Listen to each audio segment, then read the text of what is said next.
सौ मित्रों जय सोमनाथ। ओम नमः शिवाय। प्रिय મિત્રો, તમારો દિવસ શુભ રહે, મંગલમય શુભકામના। દિલ્હી મારાથી જગીભાઈ વ્યાસ આપ સૌનું આપણી ચર્ચામાં પુનઃ હાર્દિક સ્વાગત કરું છું। મિત્રો, આજરોજ જોઈશું આજનો શુભ પંચાંગ। આજે તારીખ છે 19/5/2026 મંગળવાર, અધિક સુદ જેઠ ત્રીજ છે। આજે વિનાયક ચોથ છે। આજે પુનિત સંત શ્રી પુનિત મહારાજની જન્મ જયંતિ પણ છે। આજે વિનાયક ચોથ છે। આજે ત્રીજ છે। ત્રીજના દિવસે આજે ખાસ દાન કરવાનું બહુ મહત્વ છે। અધિક માસની અંદર એમાં આજે વ્રત જે કરવામાં આવે છે એને નીલ વ્રત તરીકે ઓળખવામાં આવે છે। આજના દિવસે માથામાં તેલ કોઈએ ન નાખવું જોઈએ। માથામાં તેલ નાખવાથી દોષિત જણાય છે। આજે બ્રાહ્મણને અન્નદાન કરવાનું બહુ જ મહત્વ છે। એટલે બ્રાહ્મણને અન્નદાન કરવાનું આજે બહુ મહત્વ હોય તો જે પણ તમારી સગવડતા હોય તે રીતે બ્રાહ્મણને અન્નદાન કરી શકો। ગૂગલ પેથી પણ હોય તો કરી શકાય એમ છે, અથવા આજુબાજુમાં કોઈ હોય ત્યાં જઈને એ લોકોને અન્નદાન કરી શકો છો। આજે જે બાળકનો જન્મ થાય છે એની તિથિ ગણાય છે ત્રીજ। આ ત્રીજ તિથિ આજે બપોરે 2:20 પૂર્ણ થઈ જાય છે। ત્યાર પછી જે બાળકનો જન્મ થાય એની ચોથ તિથિ ગણાશે। આજે જે બાળકનો જન્મ થાય છે નક્ષત્ર ગણાય છે મૃગશીર્ષ। આ મૃગશીર્ષ નક્ષત્ર આજે સવારે 8:43 પૂર્ણ થઈ જાય। અને ત્યાર પછી જે બાળકનો જન્મ થાય એનું આદ્ર નક્ષત્ર ગણાશે। આજે જે બાળકનો જન્મ થાય છે એનો યોગ ગણાય છે ધૃતિ। આ ધૃતિ યોગ આજે સાંજે 5:50 પૂર્ણ થઈ જાય। ત્યાર પછી જે બાળકનો જન્મ થાય સૂર્ય યોગ ગણાશે। આજે જે બાળકનો જન્મ થાય છે એનું કરણ ગણાય છે ગર કરણ। આજે બપોરે 2:20 પૂર્ણ થઈ જાય। ત્યાર પછી જે બાળકનો જન્મ થાય એનું મણિજ કરણ ગણાશે। આજે જે બાળકનો જન્મ થાય છે એની રાશિ ગણાય છે મિથુન। મિથુન રાશિ નક્ષત્ર આવે છે કચ્છ। મિથુન રાશિનો સ્વામી બુધ ગણાય છે। મિત્રો, આજે આખા દિવસમાં કોઈ પણ બાળકનો જન્મ થાય બધાની રાશિ મિથુન ગણાશે। આ મિથુન રાશિ 20 તારીખે રાત્રે 10:40 પૂર્ણ થાય છે તો ત્યાં સુધી જે બાળકનો જન્મ થાય બધાની રાશિ મિથુન ગણાશે। રાશિ તિથિ વાર નક્ષત્ર બહુ જ મહત્વ છે। એમાં જેનો જન્મ હોય ચોક્કસ પ્રમાણથી જરૂરથી કરી લો। આજે જે કોઈ મારા સબસ્ક્રાઇબ મિત્ર પરિવારમાંથી કોઈ પણ સદસ્યની વર્ષગાંઠ છે, મેરેજ એનિવર્સરી છે, એ બધાને મારી ઘણી ઘણી શુભકામના। તમારા જીવનમાં ખૂબ પ્રગતિ ઉન્નતિ થાય એ ભગવાન સોમનાથ દાદાને હું પ્રાર્થના કરું છું। આજના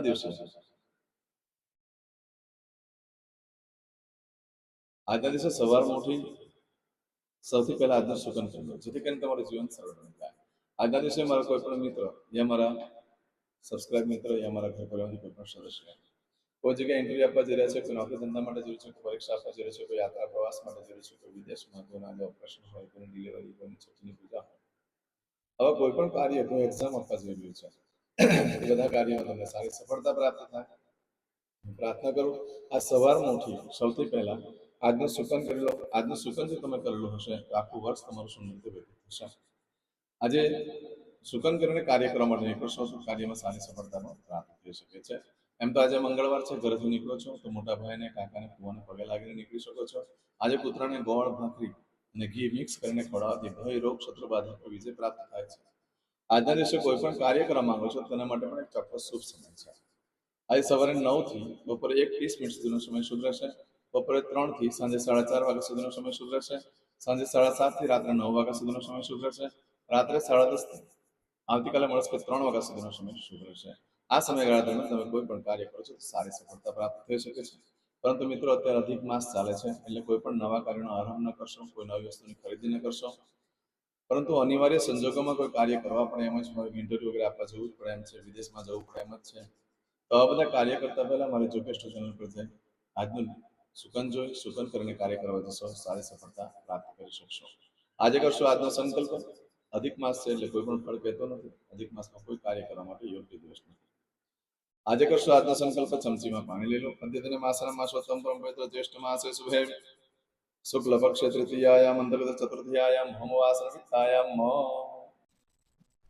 હવે દરેક જણા પોતાનું સાચું નામ બોલી દો। તમારું ગોત્ર ખબર હોય તો ગોત્ર બોલી દેવાનું। પછી બોલવાનું છે અહમ, મમ, આત્મન, શ્રુતિ, સ્મૃતિ, પુરાણોક્ત, પુણ્ય, ફલ, પ્રાપ્તિ, અર્થમ, અપ્રાપ્ત, લક્ષ્મી, પ્રાપ્તિ, અર્થમ, પ્રાપ્ત, લક્ષ્મી, ચિરકાલ, સૌ, રક્ષણાત્મક, લોકેવા, સભાયામ, રાજદ્વારે, વ્યાપારે, વિદ્યા અભ્યાસે, દેશે વિદેશે, સર્વત્ર યશ, કીર્તિ, વિજય, લાભાદિ प्राप्ति अर्थम मम अखिल कुटुंबस्य आयु आरोग्य ऐश्वर्यादि प्राप्ति अर्थम मम जन्म समय तथा च विप्र वृंदानां जन्म समय जन्म कुंडली मध्ये स्थित ग्रहः गोचर ग्रहः महादशा अंतर्दशा प्रत्यंतर्दशा तथा च योग युति दृष्टि मध्ये शुभफल प्राप्ति अर्थम भय रोग शत्रु बाधा दोष मारण तारण मंत्र तंत्र अरिष्ट दोष पीड़ा निवृत्ति अर्थम भूत प्रेत पिशाचादि द्वारा रचित अरिष्ट दोष निवृत्ति अर्थम मम सकल मनवांछित फल और તમારા મનમાં જે કઈ ઈચ્છા હોય તે બોલી જવાનું.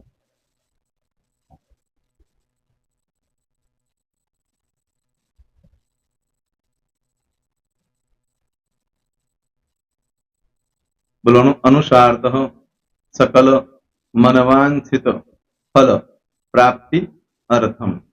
હવે જે બરકતની પૂજા વાળા છે એ લોકો તો આ બધું બોલવાનું જ હોય છે, એ લોકો માટે કોઈ સ્પેશિયલ નથી. પણ જે લોકોએ હવે જે કહું છું તે લોકોએ જ બોલવાનું, જેના લગ્ન થઈ ગયા હોય એ લોકોએ બોલવાનું છે. મમ દાંપત્ય જીવન મધ્યે સુખાકારી પ્રાપ્તિ અર્થમ પુત્ર પૌત્રાદि સંતતિ પ્રાપ્તિ અર્થમ. આ સંતાન પ્રાપ્તિ વાળા માટે પણ આવી જાય છે એમાં. દીર્ઘ આયુ આરોગ્ય ऐश्वर्यादि प्राप्ति अर्थम तथा च. હવે જેના લગ્ન નથી થયા તે લોકોએ બોલવાનું.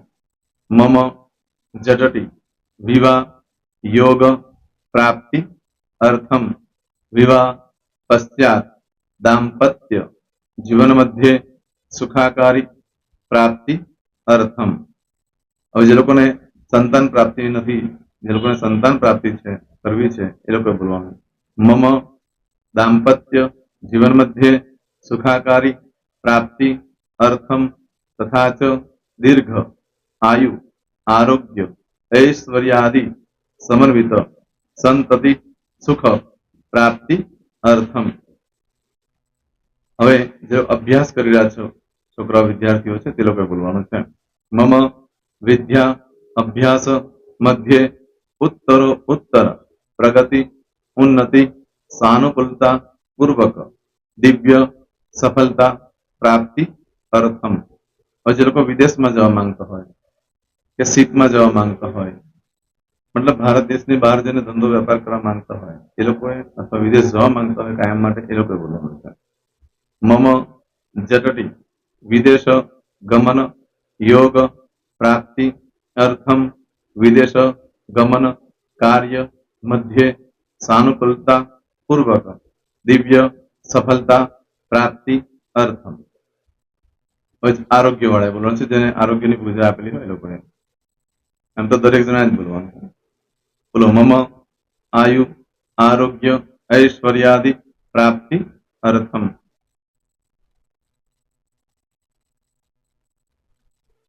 હવે દરેક જણા બોલવાનું. सकल मनवांछित फल प्राप्ति अर्थम अद्य दिने प्रधान देवतानां नित्य दिन अनुसारतः पूजन अर्चन कर्मणि अहम करिष्ये. પાણીવાળી થાળીમાં પાણી મૂકી દેવાનું છે. હવે તમારી બધી પૂજા જે મેં આપેલી છે એ પૂજા થઈ જાય, અથવા તો તમે રોજ પૂજા કરતા છો મારી પાસેથી નથી લઈ ગયા, એ પૂજા થઈ જાય પછી ફરી પાછી ચમચીમાં પાણી લેવાનું. અહીંયા વિડીયોને સ્ટોપ કરી દેવાનું.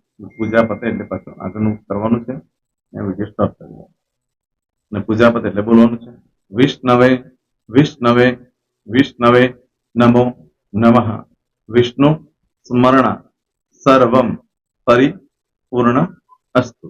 एतानि गंध पुष्प धूप दीप नैवेद्य ताम्र दक्षिणा प्रदक्षिणा सहित ऋणु मम सकल मनवांचित फल प्राप्ति अर्थम पूजन अर्चन प्रियदान न मम पाणी मूकी देवानुं पाछुं पाणी लेवानुं पूजन अर्चन ब्रह्मार्पणमस्तु नीचे जमीन पर पाणी मूको एमां आंगળી ઘસી કપાળમાં તિલક કરી દો કપાળમાં જમીન પર પાણી મૂક્યું છે એમાં ત્યાર પછી ભગવાનને કહેવાનું કે હે પ્રભુ આજે પૂજા કરતા કઈ પણ પ્રકારની ભૂલચૂક થઈ ગઈ હોય તો અમને ક્ષમા કરજો અમે તમારા બાળક છીએ પ્રભુ તમારો ખૂબ આભાર માનું છું આજે મારી પાસે તમારી પૂજા કરાવી મારી મનોકામના પૂર્ણ કરી પ્રાર્થના કરી દો જગ્યા પરથી ઉભા થઈ શ્રીનારાયણ ભગવાનને પાણી ચડાવી દો અને નિત્ય કર્મ જે કરતા હોય તે કરો. જય શ્રી તમારો દિવસ શુભ રહે, તમે અને તમારો પરિવાર સુખી રહે, સંપન્ન રહે, સુરક્ષિત રહે એ ભગવાન સોમનાથ દાદાને પ્રાર્થના. પ્રેમ મિત્રો, તમે મારા વિડીયોને લાઈક ના આપી હોય તો સૌથી પહેલા લાઈક આપી દો અને ત્યાર પછી જો તમે મારી આ ચેનલ સબસ્ક્રાઇબ ન કરી હોય તો સૌથી પહેલા સબસ્ક્રાઇબ કરી લો અને બેલ આઇકોન ઓલ પર ક્લિક કરવાનું ભૂલશો નહીં, જેથી કરીને સૌથી પહેલા નવી વિડીયો જે કંઈ મૂકું એ તમને મળે. મિત્રો, કંઈ પણ મૂંઝવણ હોય તો મને આ નંબર પર તમે ફોન કરીને પૂછી શકો છો. મારો મોબાઈલ નંબર છે 9825546459. મિત્રો, કોમેન્ટ્સમાં જય સોમનાથ લખવાનું ભૂલશો નહીં. ફરી પાછા નવા વિડીયો સાથે મળીએ. ત્યાં સુધી સૌને જય સોમનાથ.